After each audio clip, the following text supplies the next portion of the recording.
I be sit here. No one has anything to do. Say no phone calls, no doorbells. Soon as 5:45 comes in, everything's emergency. Action. I be sit here. Yeah. All right. Today we're going to do listening. We're going to talk about listening. I'm not going to drag. I'm not going to model it, uh, but we're going to talk about it. Yeah. 1 second to pull it up. Yeah.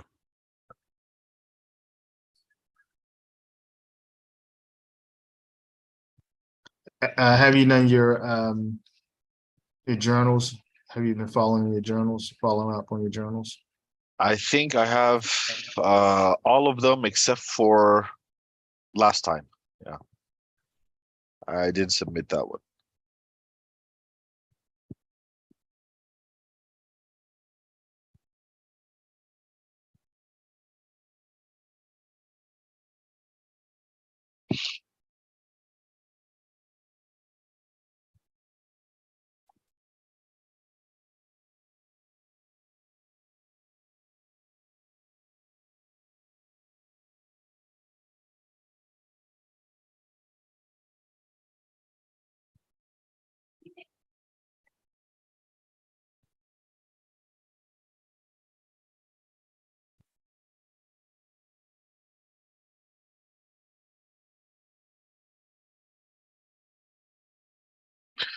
Ray, let me go and try to let me just switch my position because I can see from the camera that the connection here is not so well. I think it's because Okay. I have grills on the windows. Just a sec. No worries.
PowerPoint is not opening. Give me 1 second.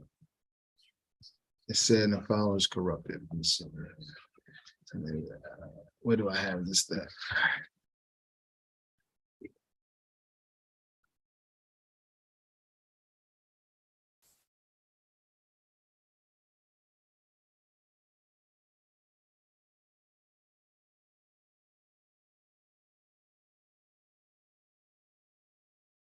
If between 0 and 1, there's corruption. What hope is there for humanity? Let me see. I should have it in my email. Something. Listening.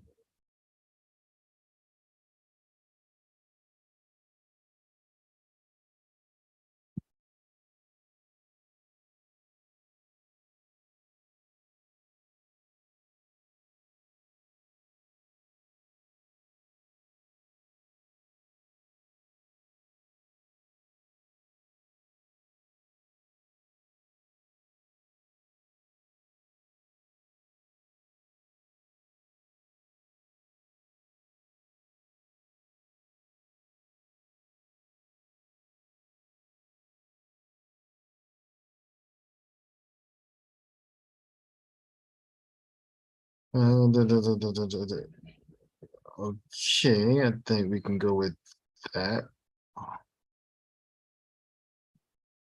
No, we can't go with that. That's not what I want.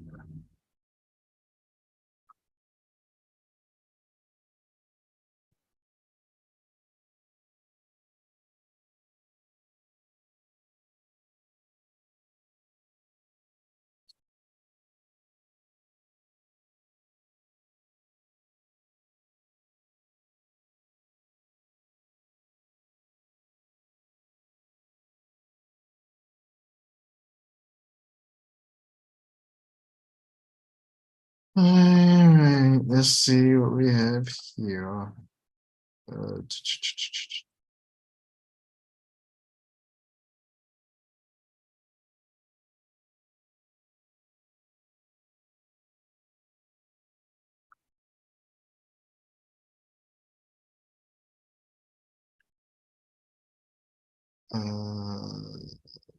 where am I? Teaching, listening, teaching, listening, teaching, listening.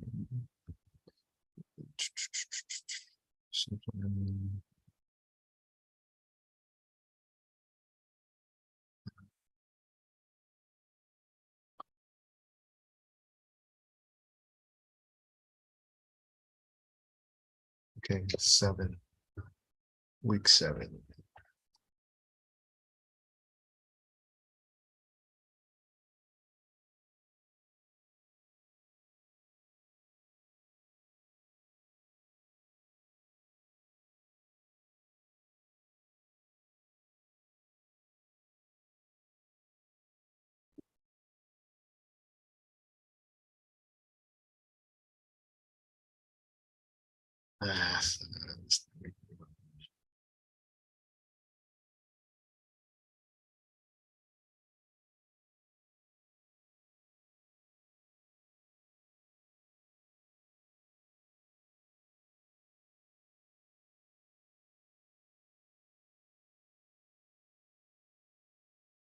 It should be on.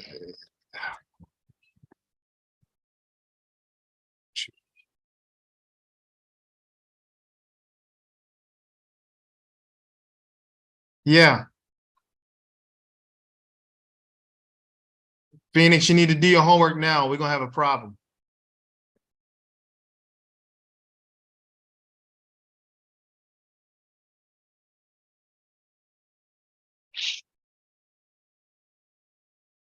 All right, you know what we'll do? Okay. Mhm. You know what? Here's what we'll do. I'll make life easy for the both of us. I can't find my slides, but you know what I did find? I found a video of Dave talking about teaching listening. So you get to meet Dave. All right. So let's do that. That might be even better. All right. Can you see Dave? Yeah. So what? What's going on here? Share. Why is that looking weird? Come on. There we go. Yeah. All right. So what what we'll do is this video is about 15 minutes long. Mhm. He'll do it better than I could ever do it. But this is Dave, my mentor. And he's literally one of the I call him the guy behind the curtain when it comes to TESOL and ESL, English language training. Yeah, it's very hard to get the State Department English language. What is it? What do they call it? It's hard to be recognized by the State Department to be an English language trainer, and he has that recognition. It's it's very difficult to get that recognition. So he's definitely the guru of this stuff. And he knows all those other guys. He knows Crashing. He knows a lot of those guys who Thornsberry and who's running the Wonderful. who are superstars. All right. So let's take notes with Dave talking about teaching listening. Okay. Teaching listening. Teaching listening. And the other skills means a little bit more than just turning on the audio and saying, listen. And then after giving the students some questions Hold on a to second. find out what they Hold on. heard or if they understood. Hold on a second. Unfortunately, if I can do this, so I got it up here. Hold on. Yeah, there we go. Not too bad. We need teaching speaking. We did teaching listening for a second. So hold on a second. Yada yada yada yada. Give me a second. We're in the wrong one.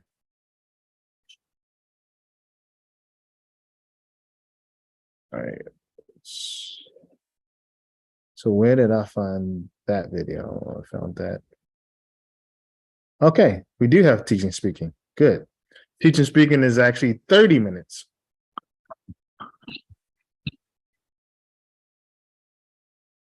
All right. So we'll do teaching speaking. All right. I'll get my act together eventually. Yeah, don't worry about it. Here we go. So we do have teaching speaking. So this is 34 minutes, so it's much longer. All right. And let me pull it.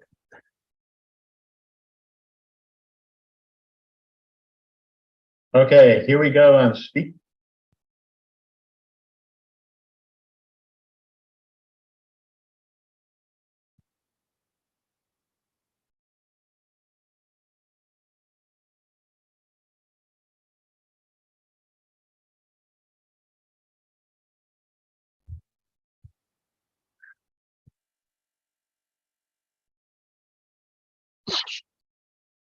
Okay, here we go on speaking activities. This in the curriculum is called teaching speaking, and I'm refining the title a little bit to call it speaking activities. And let me just outline some basics of speaking to begin with. First of all, when we talk about speaking, it's important to decide, are we talking about just the activity of speaking, or is this part of an integrated activity? What I mean by that is speaking and speaking activities in the classroom don't normally take place alone. They're part of something else.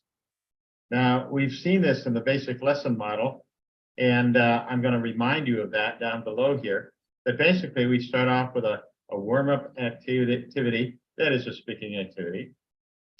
We move to a modeling and context setting activity, which is a listening activity. Then we move on to controlled practice, which once again is a speaking activity, mostly listening and speaking. And then we move on to vocabulary expansion, which starts off as listening and input, and then moves to speaking activity. And then we go to a couple of listening exercises, grid listening and partial dictation. And then we move on to reading. My point here is that speaking activities don't normally occur alone. Something happens before to set them up, some sort of input and modeling, and context setting is needed to set it up so we know in what circumstances this speaking is taking place. And other things happen afterwards. And then we go back. And so that's the first thing. No doubt about it, we want to focus on speaking here. And so therein lies my idea of moving it more towards calling this speaking activities rather than just teaching speaking.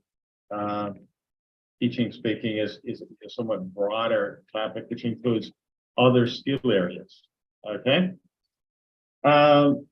The second thing we have to work with here in terms of speaking activities is, are we using new language, or is this language that the students already know?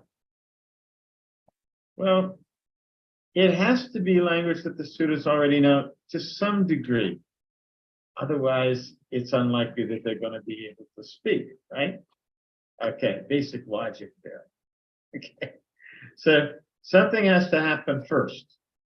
But usually in a speaking activity, to make it a little bit challenging, thus engaging to our students, we want to have at least some of the material new or relatively new.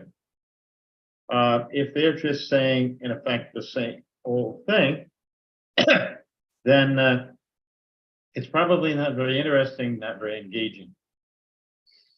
Okay, let me get right into it here. And this is for trainers.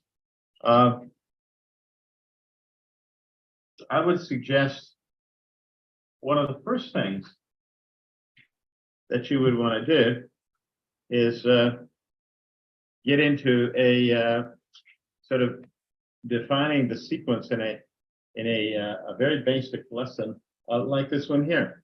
Going places, going places, going places. There we go. I always have trouble positioning this thing. So it starts off with a basic warmer where students walk around and ask, where are you going? And then they have two choices that the teacher has put up on the board here, the market and the mall. So where are you going? I'm going to the mall. Where are you going? I'm going to the market. So once again, we do our teacher, teacher, teacher, student, student, teacher, student, student. Hi, what's your name? My name is Dave. Where are you going? I'm going to the mall. Where are you going? I'm going to the market. And you have them walk around. Remember that one of the most important things about speaking is that the input should be modeled and repeated numerous times. That's the whole point behind teacher, teacher, teacher, student, student, teacher, student, student, and having them do that. Okay?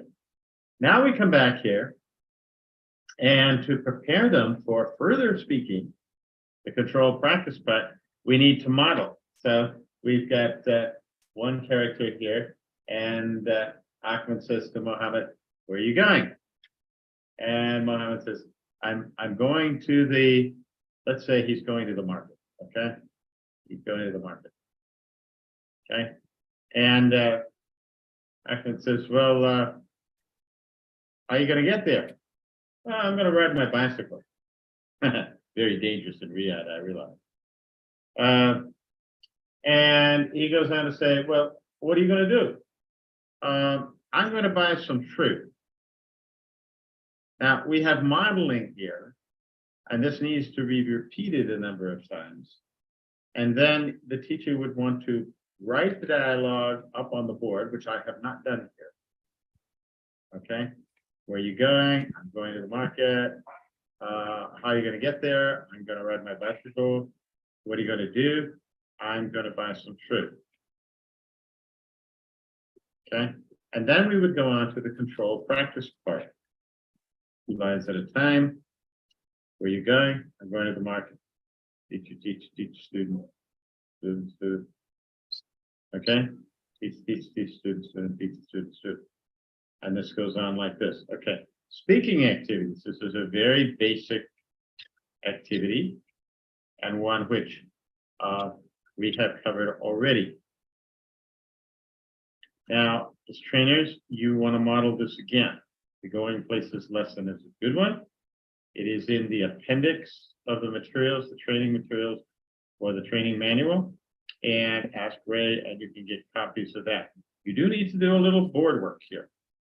I've done my board work in advance. It's fine for you to do it while they're there. So this is input that you are giving them. These things here too. Are we talking about speaking as an integrated process? Are we talking about it as a specific activity? Are we talking about new language or existing knowledge? Existing language. You want to point that out to your training group, okay? And go on and model the basics of a lesson, pointing out that the warmer is a speaking activity. Context and modeling is not, but without it, there's very little chance that they're going to know what they're going to say. And then it goes on to the control practice and eventually the vocabulary expansion, which are speaking activities. Okay, let's look at another kind of lesson here.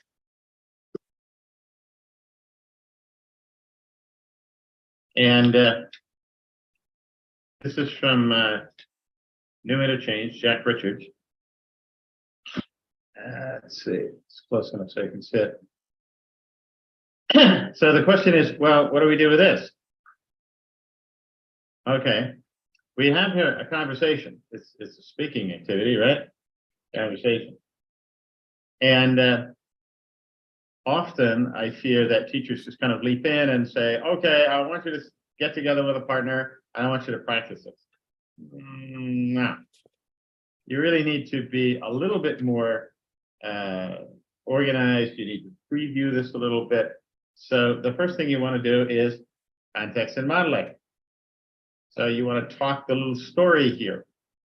You know, hi, Mom. What are you doing, Steve? I'm hungry, so I'm cooking. You're cooking? It's 2 o'clock in the morning. Yeah, no, but I'm really hungry. I got it right here. What are you making? Pizza. Pizza. So let's eat. Now, you need to model this piece by piece. You can use the picture. That's what the picture is for in the book. The pictures in the book, not decorations. They're not there to amuse you and the students. They're there to set context and model key language. So you want to point out, for example, look up here. See, it's 2 o'clock in the morning. Yeah. And let's see, what is he making? Oh, it looks like pizza to me. And look at Mom. Does Mom look happy? Well, not really, at least not at the beginning. Hi, Mom. What are you doing, Steve? Not that happy. Why isn't she happy? Well, it's 2 o'clock in the morning. But look at Steve. Steve's here. What's he doing? Well, Steve is cooking. He's cooking. You know? Why is he cooking? Well, he's probably hungry. So, what's he cooking? He's making pizza. He's cooking pizza. Good. What about mom? Mom likes pizza too. She says, well, what are you cooking? Pizza. Pizza. So let's eat. Once again, you don't do that once. You do it 3, 4 times. And you write this down on the board, or you have the students open their book and look at this. Okay? Now, the next part of this particular thing here, the way we handle a conversation in a text, is we teach it as a listening activity. And at this point, you want to tell the students to close their book. Okay? Now, this is listening.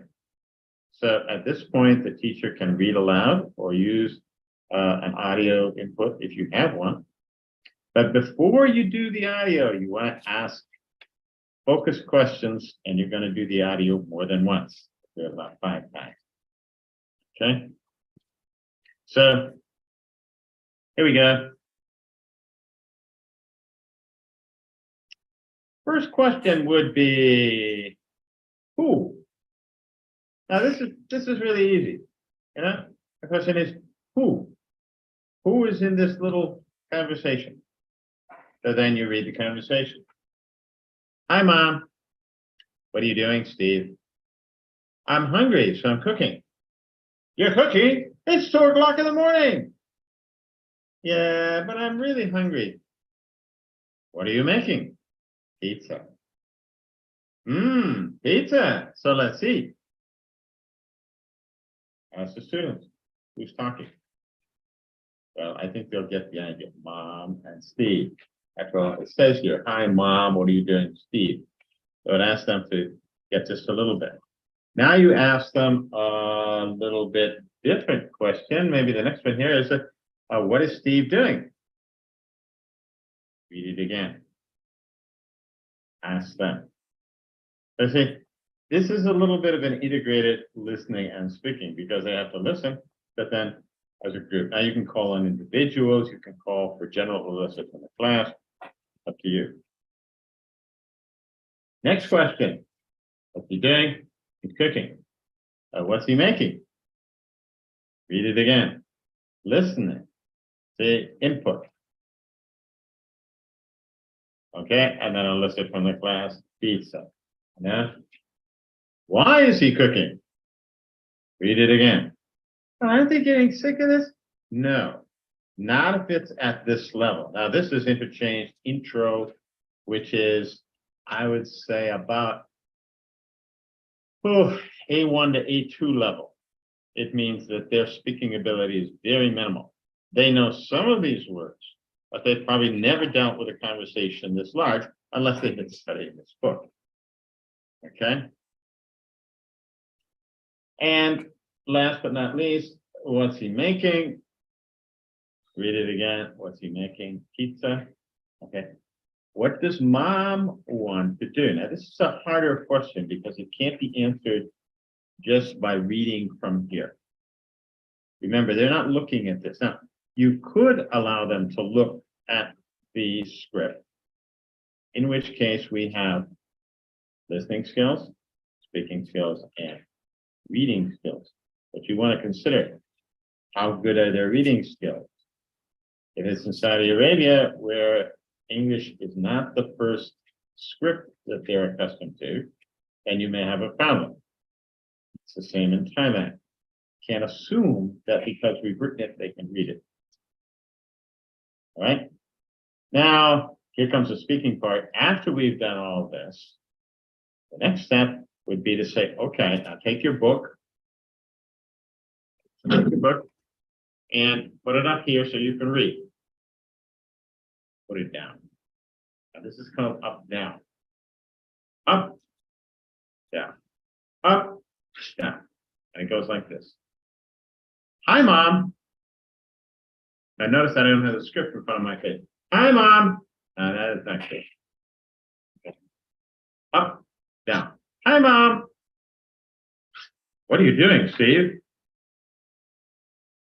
I'm hungry, so I'm cooking. You're cooking? It's 2 o'clock in the morning. Yeah, but I'm really hungry. Whoops. Yeah, but I'm really hungry. What are you making? Pizza. Pizza. So let's eat. Practice it.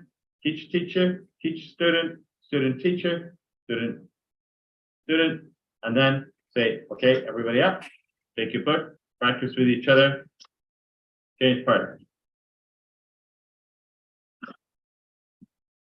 Okay, how are we doing here? All right, we're about where I wanted to be.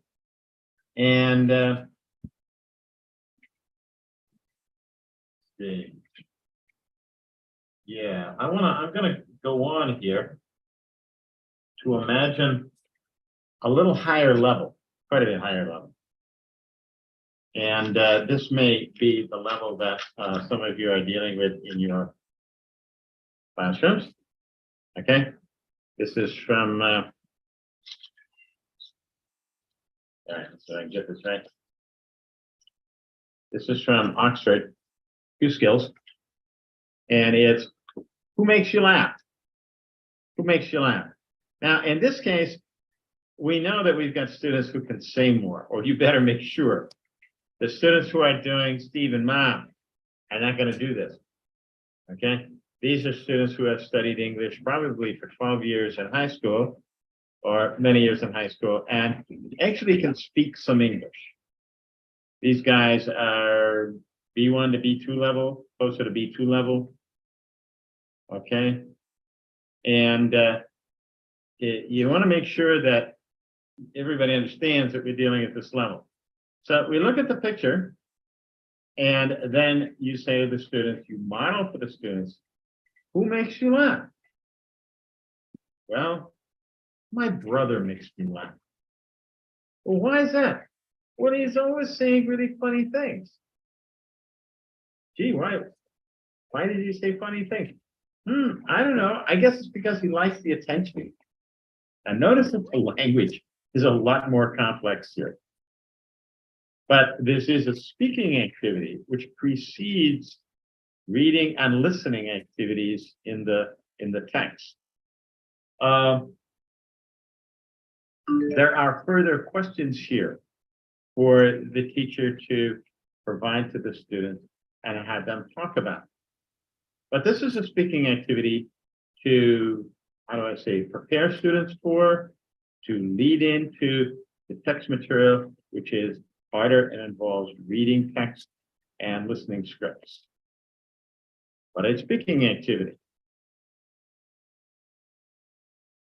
Okay, just wanted to point out that the speaking activities really should go throughout your lesson. Every time you introduce something new, or every time you have completed something, you might just say to your students, okay, get together in pairs, trios, and talk about it. Okay? Try to maximize the interactions. Maximize the speaking opportunities in your class. When students are speaking with each other, it's highly likely that, in effect, they're learning from each other. Good point. Okay. Let's check my time here. Looking pretty good. Now, I have asked that you take a look, and you need to have a copy of this teaching language PowerPoint presentation as you're watching this video. Complicated. Okay, I have it up on another computer here. Unfortunately, my technical skills don't allow me to move a frame of that screen onto this video, but I'm going to sort of talk you through it. At the beginning, let's see here. We start off with teaching language, acknowledgements, intro, And then it comes to something called techniques. And techniques is a term that Earl Stevick, formerly of the Foreign Service Institute in Washington, came up with. And to put it briefly, what it really means is activities that have the same basic focus of language, level, and content, but they appear to be a little bit different for the learner. Now, that's a lot of what speaking activities are all about, is doing it a little bit differently. In other words, techniques. Okay? That's what most of these things are. Now, what I suggest for your training session is that you have copies of the teaching language slides there, and that you can, in effect, pass out individual slides. It's a little complicated here, but you could either bring your teachers up and assign them one of these techniques. They go, they discuss it, and then they present it to the class. Now, very important here. When they're going to do their presentations, once again, stay away from lectures. The presentation should be something very graphic, but preferably using the class as if they were a peer group. In other words, micro-teaching it. So try not to do presentations. I want to tell you about one of the techniques in the teaching languages group here, and the technique that I'm going to. No. Let's get away from that. You start right off with, let's see here. Okay, it covers initially basic exchanges, board review. This is when the students write on the board, one line at one word at a time.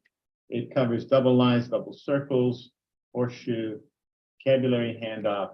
All right, now the first one that's different here is called grid activities. And in the PowerPoint, the grid activities are pictures. And if you can do that or have students that can draw that, that's fine. You don't have to be pictures, but the idea of the grid works like this. You've got Sarah and Ahmed over here, and you got Saturday and Sunday here, and you've got a question up at the top here. What did they do? What did Sarah do on Saturday? Well, she hung out with friends. Well, what did Sarah do on Sunday? She was chatting on her phone. Notice that there's variations in this language here. And so this means that we've moved up a notch in level. We're talking at least B1, between B1 and B2 of the Common European Framework. So these students are lower intermediate, mid intermediate. Okay. What did Ahmed do on Saturday? Well, he played football. He was playing football. Either is fine. Depends upon what you want here.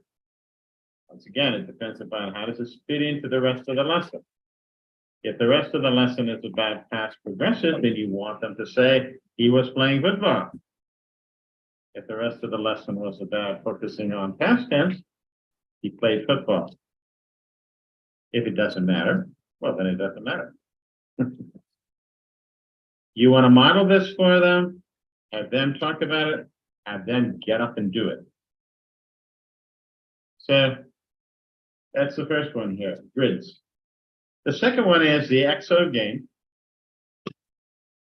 If you have already had, I'm going to skip a couple of listening activities there. If you've already had students micro-teach the XO game, then, well, you wouldn't bother to do it again here. If they have not micro-taught the XO game, then have them talk about it, practice it, and then get up and micro-teach it to the group.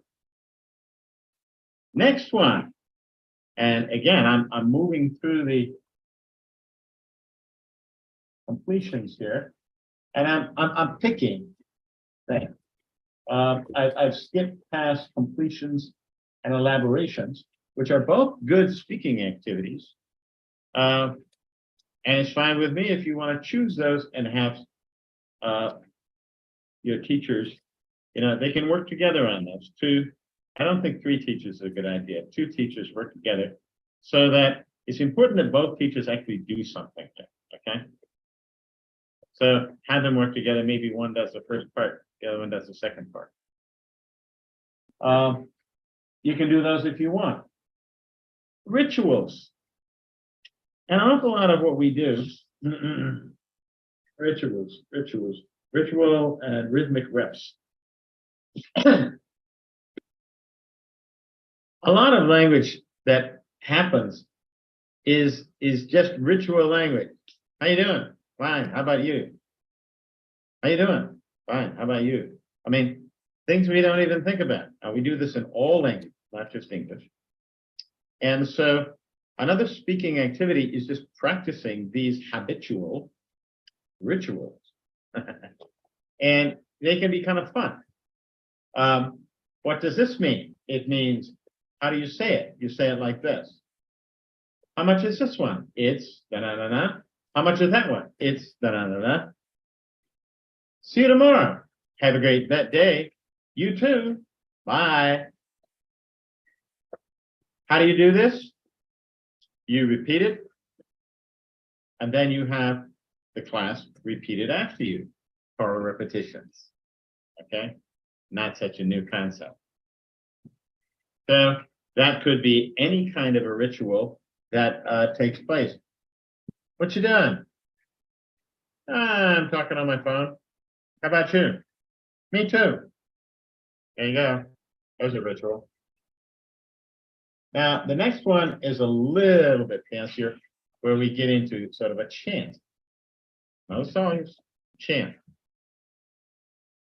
Where are you going to go? I'm going to the market. What are you going to do? I'm going to buy some fruit.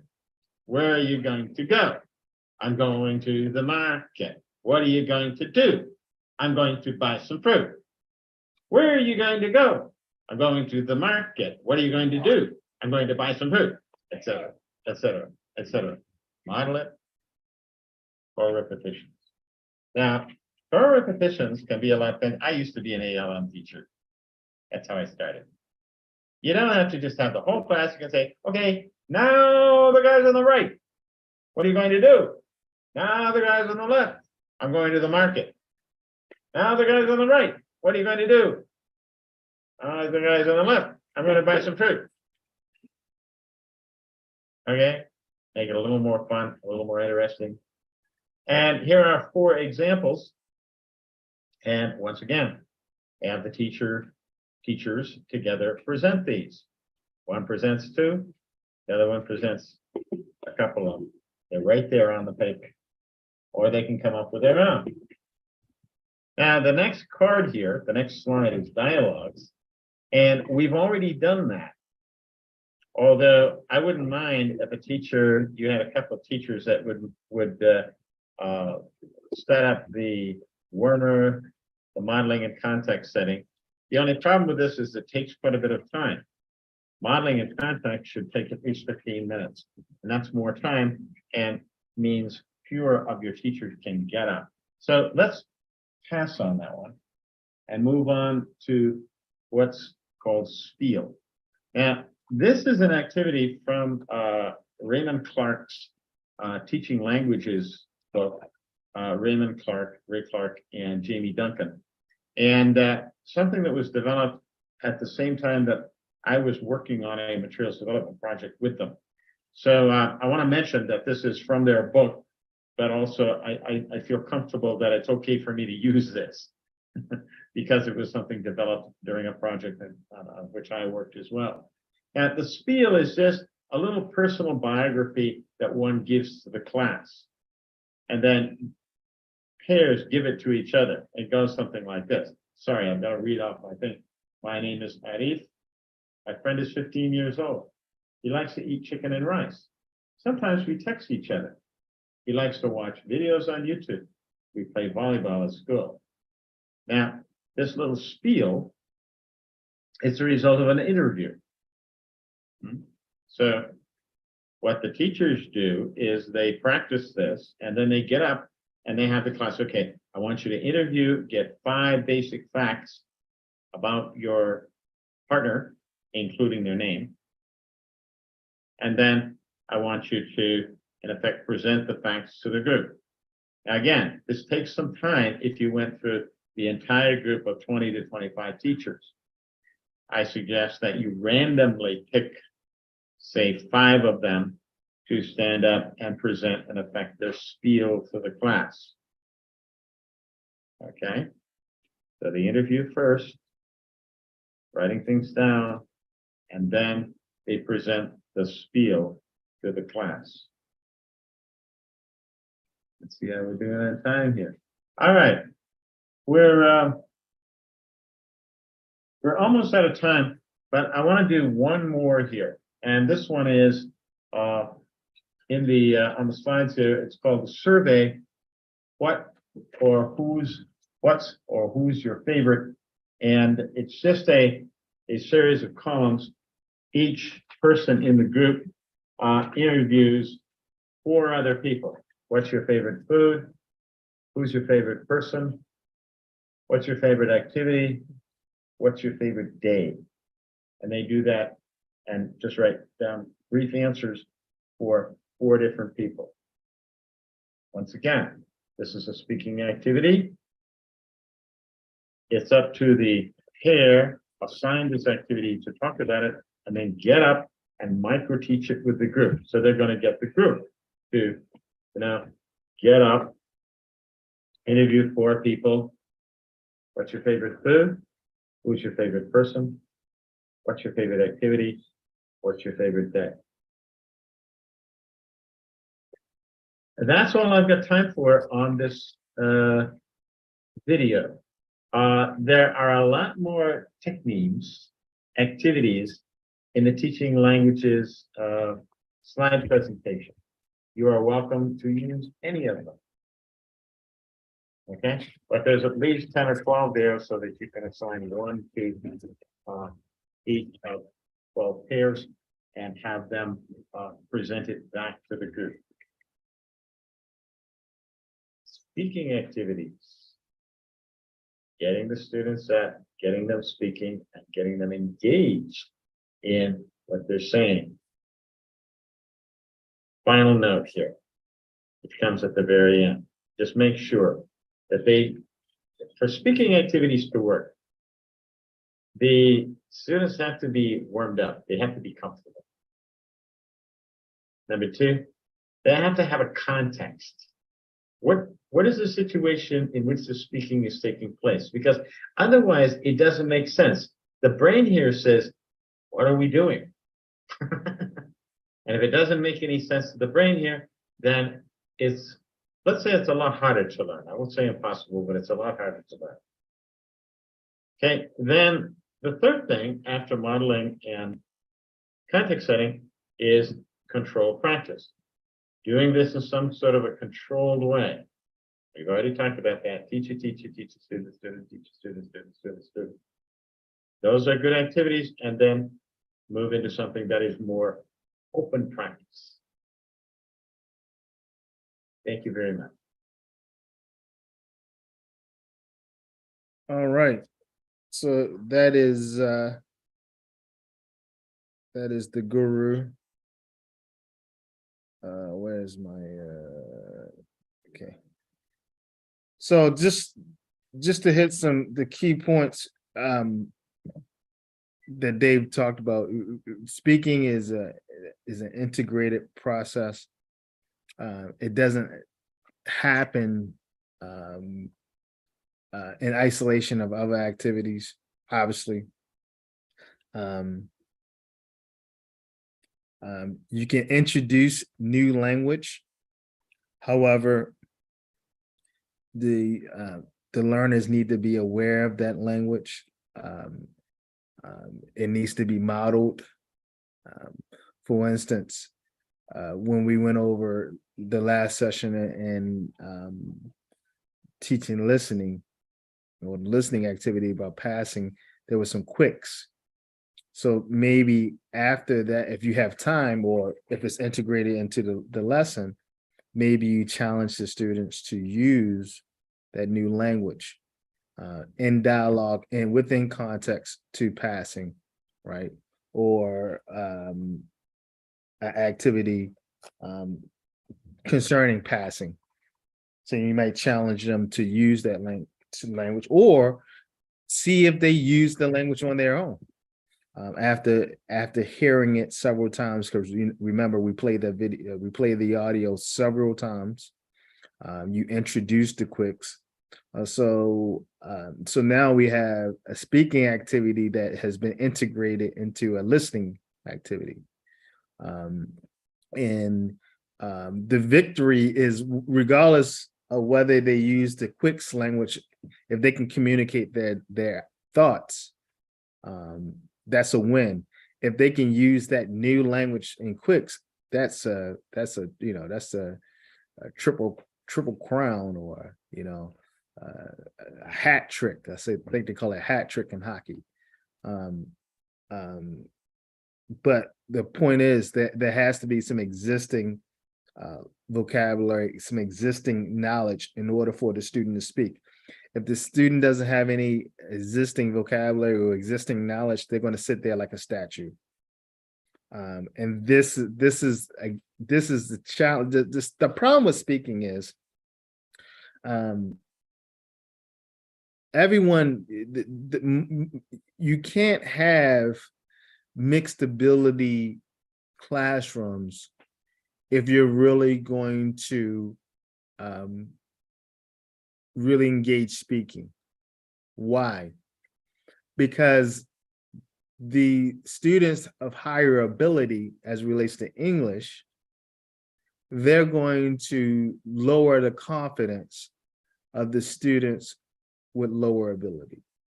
That's just the reality, because the students with lower ability are not going to feel confident enough to try.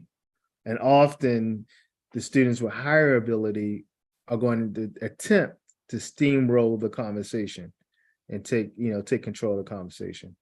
And so the students with lower ability, that they don't get enough practice.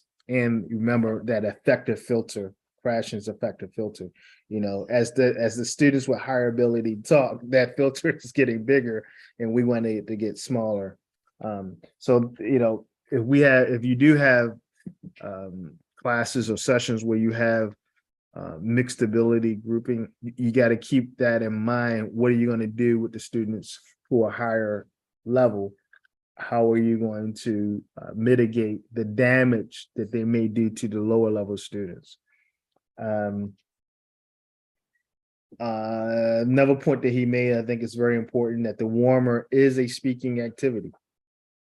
And it should always ultimately be a speaking activity.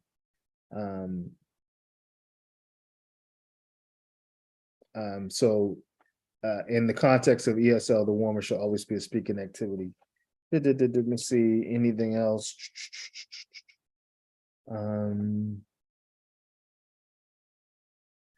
I think the last important point is that input is always needed and context is needed to get students to speak. Even students who have higher abilities, if they're not given the right input or context, they won't be able to speak confidently, comfortably regarding that topic. And this is even outside of language acquisition. That's in anything, right?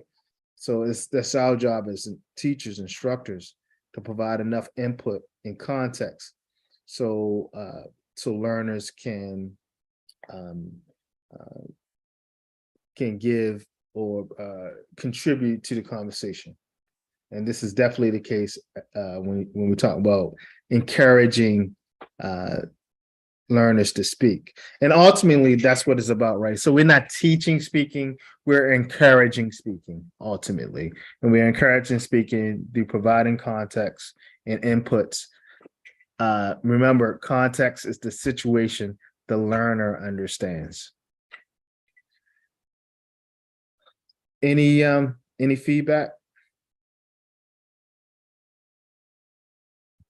No, I've just been sitting here listening. So there's a more a listening activity, yeah. But the way that he described a lot of his techniques that he was talking about, those were interesting. Uh, I think absolutely right. You can't have a mixed group of speakers. I can see how the good speakers will reduce the confidence of people who can't speak too well. Recently, I had this happen to me. I have a group of um, employees whom I set up a English course for at my place of work, and the institute that agreed to come and do the work. They had this idea whereby they said, well, what we'll do is we're going to mix them up, because I wanted small groups, maximum 5 people with each instructor. And they said, well, what we can do is we can actually take advantage, because we know you have like a lot of people. So instead of doing that, because it may take a longer time, why don't we put together a group of 10? And what will happen is that the stronger people will then encourage the weaker individuals, and they'll help them out and they'll work with them. Of course, I was like, have you, they were very adamant that it works. It's great. It's that. They put them together, and soon enough, of course, I had to break them up. And then, even then, I had this one group where I think there was basically the guy or the instructor was really focusing on this one person who kept answering everything all the time. He had one of those really, and her level was quite high, and I knew that. And actually, I advised her later on to seek a different group. But I then started to have people in the group who wanted to go to they're split to 2 groups, right? Like let's say a beginner group and a starter group, and so the starter group are the ones they have this thing called Jolly Phonics, which I really don't understand what that is. But basically, it's like trying to remove the stigma of speaking English, allowing them to just like practice the letters and things like to practice some of the words. And the second group were like a little bit into grammar and sentence structure and things like that. And so I had a lot of people who were classified as being in this group. And then the guys started to give assignments, reading assignments, and doing all of this. And soon enough, they all wanted to leave and go back to that Jolly Phonics class. Yeah. So they really messed it up for me.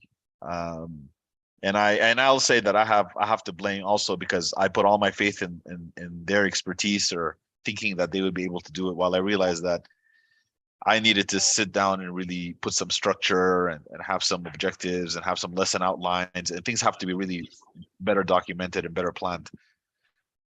So, this all helps in that regard. I have that experience, that I go to and compare notes on. Yeah, once the learners, once that effective filter is narrow enough, and the students are starting to try the language out, and they building their confidence, maybe then you can bring in more advanced speakers. But if it's their peers and they perceive, they're going to perceive themselves as, they don't want to be embarrassed. That's the bottom line. Right. Yeah. Around their peers, and so they're not going to take those risks because they don't want to be embarrassed. And you can see it on their face. Sometimes people smile, and sometimes people grimace. But you can see the uncomfortable look on their face. But when you put people in and they all know they're at the same level, it's more relaxed. They're more willing to jump in, because there's no competition or there's nothing to be ashamed of. So, yep.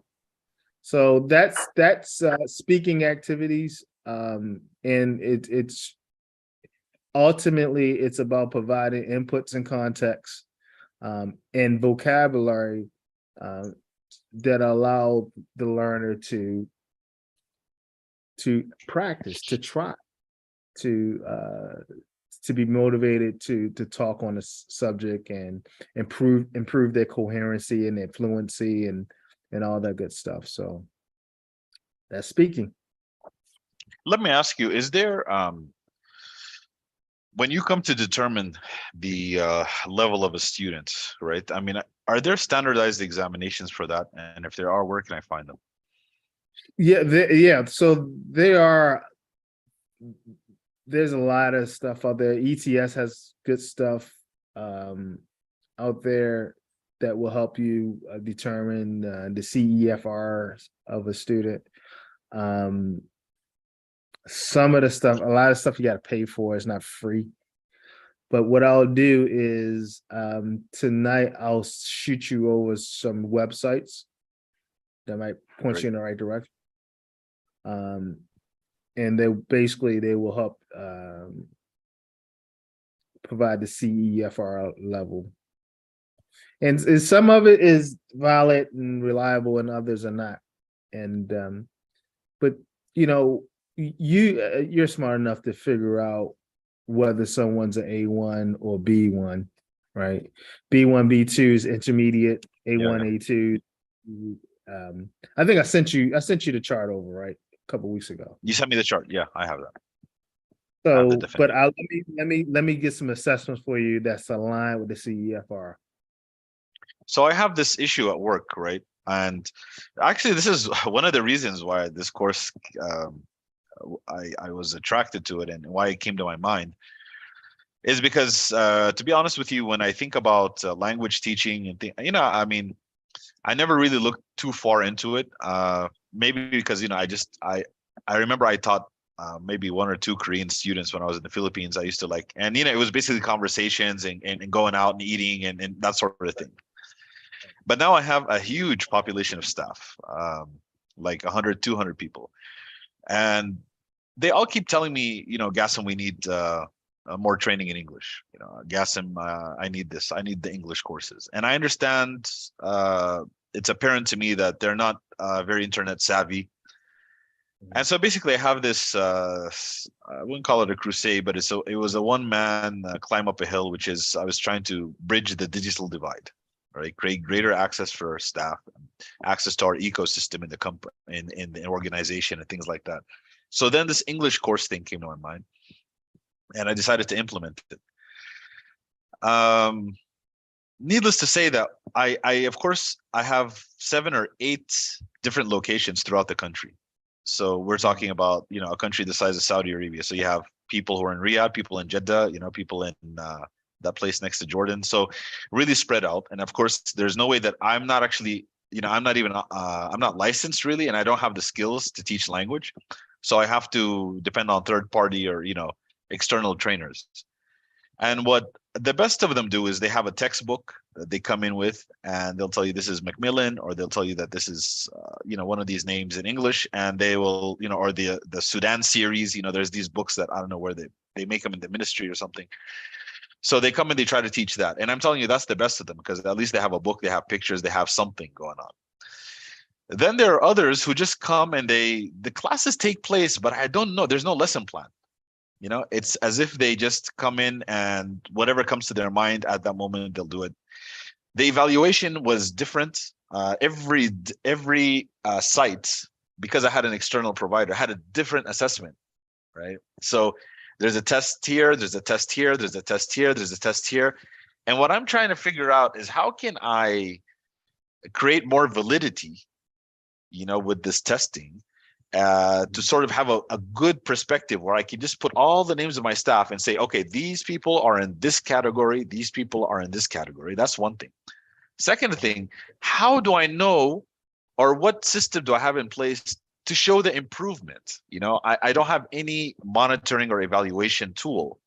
I was relying on the, of course I was thinking like anybody from, educate. I just thought, okay, so they'll take an exam at the end of the day and then they'll progress from level 1 to level 2, it's something like that. But then I came to find out that even after they took the, when you come to think of it, I mean, it's like 20 hours. And you take an exam, does that really indicate that you have progressed in a certain language? Is that enough time for that? And what should the gaps be, and what other activities need to be involved? So this is really the now I can see it, and I see that it's actually not. It's a very intensive. It's going to require a lot of intervention, I a lot mean, of coordination, yeah, etc. it's a billion-dollar industry. It's a multi-billion-dollar industry. Right, right. Language acquisition, because there is a lot of pieces involved. And ultimately, how do you know? That really comes from the speaker. I mean, that's from the learner saying, my confidence is there now. I can do it. And because up until when their confidence is not there, they're not ready yet. So it has to really come from the learner, the person learning the language.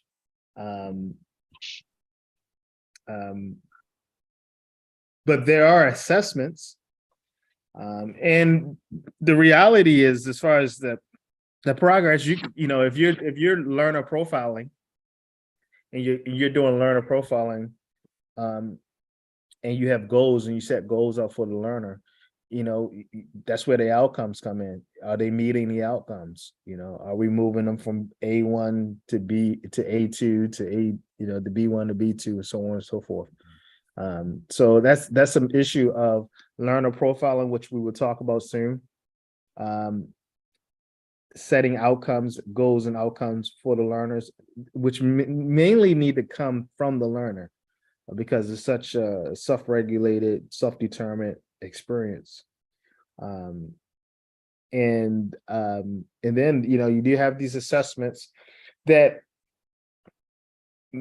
may or may not give you, they will give you some part of it, but again, ultimately it would come. It's just like reading, right? When someone feels comfortable with their reading ability, then they will tell you. And when they're not comfortable, then, are there reading assessments? Yes. Are the reading assessments really valid? Because what are they reading? Did they have enough time? Are you asking the right questions? It gets a little messy. So the ultimate assessment would be from the reader, from the person reading. Yes, I can read this, I can comprehend it, I can draw conclusions from it, I can infer, and that takes time. But the self-report is probably your best assessment. I definitely have to sit down and work on something like this, something proper. Put some It's about structure. setting a system with outcomes, with assessments, sitting down, doing learner profiling with every person, and then monitoring the process, inspecting what you expect, and you just got to create a system in that.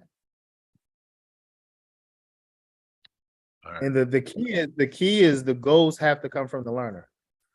You can't. They have to set their own goals, where they want to be. Yeah. And All then right. practice. Yeah. All right. So are we meeting tomorrow? Tomorrow is Monday. Actually, I have a course this week. I finish Okay. on, let's see, I finish at the end of the week. Can we meet at the end of the week, or can we just meet next Saturday. What about Saturday? Saturday? We can do Saturday. Okay. Yeah, I can Okay. do Saturday. All right. All right. We'll see you Saturday. 19th. Okay, I'll see you then. Right. See you then. All right. Bye for now. All right.